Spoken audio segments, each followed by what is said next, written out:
תקשיבו, אתם לא מבינים, אני בדרך לחוג, עשיתי כאילו כבר סוגר לחוג. אני הבנתי עושה ג'וס מטורף. 2 בנות בכיתה שלי, 2 החברות הכי טובות שלי, כמעט הכי טובות שלי, כי אין לי חברה הכי טובה.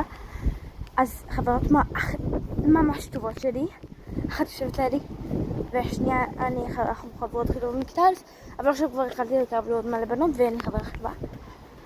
הן דלוקות על אותו בן אדם. ועכשיו, אני לא יודעת מה לעשות, כאילו. הן לא יודעות שהן על אותו אחד. עכשיו, אני יודעת, אוקיי? וזה מטורף. כאילו, מה אני עושה עם זה? עכשיו, הן דלוקות על מישהו שהייתי מהגן, סבבה? וגם מי שיושבת לידי, הייתי, ואנחנו בהולכת בנות מהגן.